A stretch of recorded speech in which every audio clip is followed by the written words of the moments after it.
ஐயா முதல்வர்களே, முதலமைச்சர் ஸ்டாலின், முத்துவேல் கருணாநிதி மகன் முதலமைச்சர் அவர்களே, ஸ்டாலின் அவர்களே, நீங்கள் முடிஞ்சால் விஜயை கைது பண்ணி பாருங்கள். என்ன கைது பண்ணுங்களாம் பார்ப்போம். உங்கள்கிட்ட எத்தனை போலீஸ் இருக்குது? ஒரு 10 லட்சம் போலீஸ் இருக்குமா? இல்லை கேட்குறேன். ஸ்டாலின் ஒரு 10 லட்சம் போலீஸ், 20 லட்சம் போலீஸ் இருக்குமா? சரி, கைது பண்ணி பாருங்கள். விஜய் தொண்டர்கள் இருக்காங்களா, மாநாட்டில் எத்தனை லட்சம் பேர் தந்தாங்க.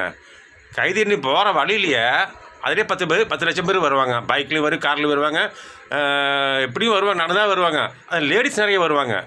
முதலமைச்சர் அவர்களே, இதுக்கு தான் பயப்படுறீங்கன்னா விஜய் கைது பண்ண முடியாதுன்னு. கைது பண்ண முடியாது. ஏன் தெரியுமா? அவர் தப்பு பண்ணலை. உன்னோட மனசில் தப்பு செஞ்சது ஒரு குறை இருக்குது. நம்ம தப்பு செஞ்சிட்டுமேனு. ஸ்டாலின் இங்கே பாரு, விஜயை மட்டும் கைது பண்ண நினச்சேன்னு விஜி 50 லட்சம் பேர் அந்த கைது பண்ண போகிற வழியிலே 50 லட்சம் பேர் சேர்ந்துருவாங்க. இனி அந்த கோர்ட்டுக்கும் கொண்டு போக முடியாது, ஜெயிலுக்கும் கொண்டு போக முடியாது. அதிலே 1000 பேர் சாகுவாங்க. இதுக்கு நீ தான் பதில் சொல்லி ஆகணும். இப்போவே 41 பேர் சேர்த்து கருவில் சேர்த்தாங்களா, இதுக்கே பதில் சொல்ல முடியல. இந்த கைது பண்ணி போகும்போது 1000 பேர் சேர்த்தா நீ யார் பதில் சொல்லுவா? சொல்ல முடியுமா? கருணாநிதி மவனை, முத்துவேல் பவனை, ஸ்டாலின் லூஸ் மாதிரி பேசாதையா. அரசியல் பண்ணு, மக்களை கொல்லாத. அரசியல் பண்ணுறாரு இவர், அரசியல். நீ கைது பண்ணி பாரு. உனக்கு தில் இருந்தாக்கா, ஒரு அப்பனை பிறந்தாக்கா விஜய் கைது பண்ணிப்பார். ஆமாம், சொல்லுவா. அப்போ முடியுமா? முடியாது. எந்தமா விஜய் கைது பண்ணாக்கா 50 லட்சம் பேர் வருவாங்க. எங்கேருந்து வருவாங்க தெரியாது. அது தேனி கூட்டு மாதிரி.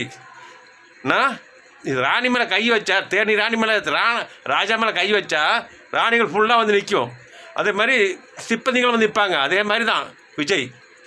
என்ன நினச்சிட்டு இருக்கேன் நீನು விஜய் பற்றி? ஸ்டாலின், ஸ்டாலின் அவர்களே, முதலமைச்சர் அவர்களே, நான் மரியாதை சொல்கிறேன். நீங்கள் முடிஞ்சால் விஜய் கைது பண்ணுனா எத்தனை பேர் வர்றாங்கன்னு பாரு. நீ எத்தனை போலீஸ் வச்சுருப்பேன். அதுக்கு மேலே பசங்க வருவாங்க, லேடிஸும் வருவாங்க, எல்லாம் விஜய் பசங்கள்லாம் வருவாங்க, எல்லாம் வருவாங்க. பார்த்துக்க. விஜய் லேசுப்பட்ட ஆள் கிடையாது. பார்த்துக்கிடுங்க. உங்களால் கைது பண்ண முடியாது. சும்மா ஒருத்தரை ஒரு திருடனை காப்பாற்றுறதுக்கு இவ்வளோ கதையாக பேசுகிறீங்க. செந்தில் பாஜி ஒரு திருடன். பல கோடி திருடன். நீங்கள் தான் சொன்னீங்க பல கோடி திருடன்னு. திருட்டு பலைகளுக்கு சப்போர்ட் பண்ணுறீங்களே. என்ன அநியாயம் அது? செந்தில் பாலாஜி பஸ்ஸுக்கு பஸ் வேலை பஸ் கம்பில் வேலை வாங்கி தரேன்னு சொல்லிட்டு இத்தனை கோடி வாங்கியிருக்கான். அவனை கைது பண்ணலைன்னா அப்படின்னு ஏடிஎம்கில் இருந்தபோது பேசினேன். இப்போ எங்கே அந்த வாய் எங்கே போச்சு? அதை அப்போ அது நார வாய். இது நல்ல வாயா? ஸ்டாலின் ஒன்று தான் கேட்குறேன். அப்போ அது நார வாய் இப்போ நல்ல வாய் பேசுச்சோ? இதாவே நார வாய். அப்போ நல்ல வாய் பேசுச்சு. புதல்லையா ஸ்டாலின்? உண்மையும் சொல்கிறேன். அரசியல் பண்ணு. நான் மக்களை கொள்ளாத. மக்கள் வாழ்வாதாரத்தை உழைக்காத. வாழ்வாதாரத்தை பிடுங்காத. ஓகேவா? அதான் நீ செய்வேன். பொங்கல் வரும்போது அந்த அன்றைக்கி 5000 கொடுப்பேன். அப்படி தானே? இல்லை 3000 கொடுப்பேன். அதானே?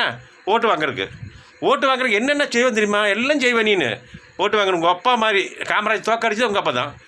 சரி, அதை விடு, அதெல்லாம் பேச வேண்டாம், விடு. ஆனால் உண்மை சொல்கிறேன், விஜய் மட்டும் கைது பண்ண வை மவனை. நீ காலி, உன் குடும்பம் காலி. சத்தியமாக சொல்கிறேன்.